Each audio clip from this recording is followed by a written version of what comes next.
Joining me right now is Tal Heinrich, who's a Israeli government spokesperson. Good afternoon to you. Good afternoon, Thank Julia. you for joining us. We've been speaking to Dr. El-Shaya about what the UN Secretary-General had to say, so I won't reiterate all those, but you should be very aware of what he had to say. What do you dispute with what Antonio Guterres had to say? What did he get wrong about the historical context of those Hamas attacks? First, Julia, unfortunately, Israelis are so used to this deep bias at the United Nations against our country. This is nothing new. It is very unfortunate that we have no expectations from a body that allows Iran to chair its annual meeting of the UN Human Rights Council. That will happen November 2nd, by the way. So the expectations are very low. The reason why the Israeli ambassador to the United Nations, Gilad Erdan, called on the Secretary General to resign was following his very outrageous statement that alluded to some sort of moral equivalency between the actions of Israel and Hamas.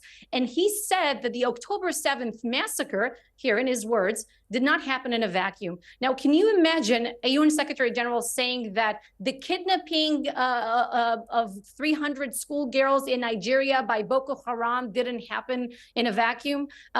He is right in a sense that it didn't happen in a vacuum, but rather in the context of a prevalent murderous ideology that calls for the destruction of the state of Israel and the murdering of Jews. Unfortunately, we saw the manifestation of this ideology on October 7th.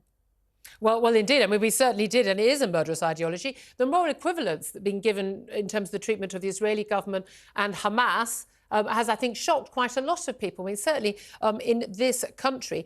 What level of response, though, by Israel is going to be justifiable? Because I can see a moral difference between deliberately targeting, you're not like, going, let's bomb a nursery. That's clearly morally wrong and a war crime. Let's bomb a military outpost, we think, which is next door to a nursery, when we know that children in that nursery are going to die, just for instance.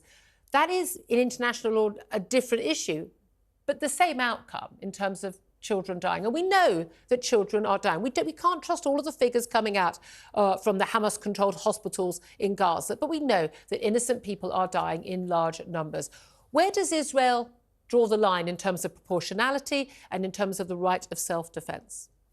So proportionality, according to common sense and according to international law, means achieving a legitimate, defined, precise military objective. And our military objective, as we defined it as a nation, is that we can no longer live next to an existential genocidal threat called Hamas.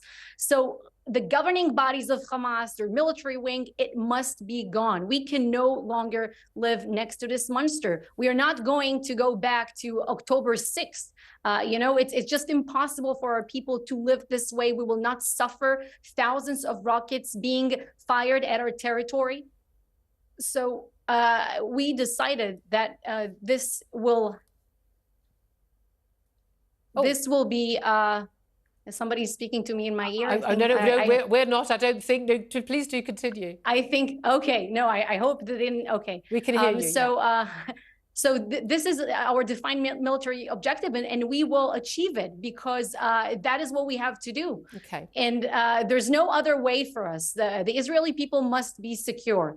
We will not compromise the security of our people because of others who are lacking moral clarity around the world and are chanting anti-Semitic, anti-Israel slogans, such as "From the river to the sea." We will not try to be likened by these people and compromise our security. That's not an option. Let me talk more about the hostages. You say the objective is to get Hamas gone. It's also you want to get the hostages back. We understand the US are privately urging delay, restraint, believing you're going to be entering into a quagmire of booby traps and goodness knows what, and you're not ready for that sort of level of fighting. We've seen the extraordinary interview with one of the two elderly women terrorists. Elderly women hostages who were released a couple of days ago.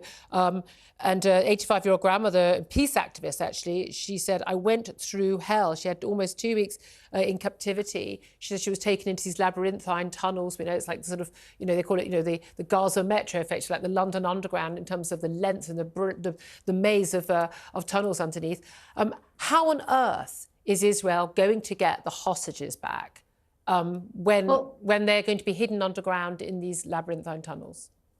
Well, we are working in many different avenues to try to bring to the release of these hostages. We're calling on Hamas to unconditionally and immediately release them. And we're hoping to see the backing of the international community in our demands, and also our demand that the Red Cross pay them a visit.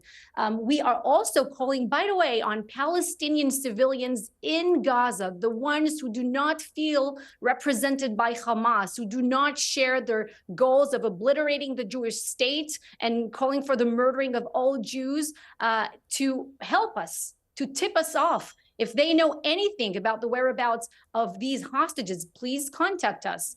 We tweeted the number, and we will provide security guarantees and a financial compensation for Palestinians in Gaza that will give us any information about the whereabouts. But the Prime Minister said that these terrorists should not hurt them, should not hurt the hostages. We are coming for them. And we will get to these terrorists one after the other. We will have our sons and daughters back home. Can I ask you just finally about some of the extraordinary images that have videos that have been shown to journalists, international independent journalists who were asked to come and look at the video footage from body cams from the Hamas terrorists on October the 7th, CCTV security cameras, piecing together some of the events of that horrific day. Given the time of day it is right now in the UK, can't really talk about some of the horrific details, but stuff that, frankly, we know, hardened war correspondents crying, people vomiting. They were so repulsed by what they saw in terms of the sheer macabre brutality that was handed out to innocent men, women, children, pregnant women, babies, elderly, and the like. Why did Israel choose to not show that footage publicly, but choose to give that footage to journalists to see? So you know that some people cast a doubt about the scope and the brutality of the atrocities that transpired here. People, especially with Western minds, are simply not able to digest such atrocities, I think. And on one hand, it's good, but when it does happen, people have to face the reality. This is what took place here. I'm not, again, going to describe it, but it was very important that the IDF and the Government Press Office of Israel had arranged for this screening, because these journalists who vomited and teared, they went out to the world and they described what they saw, what really happened here. And this is the only reason why Israel is acting in Gaza right now, to dismantle Hamas. The only reason. Okay, thank you. Tal Heinrich, Israeli government spokesman, appreciate you joining us.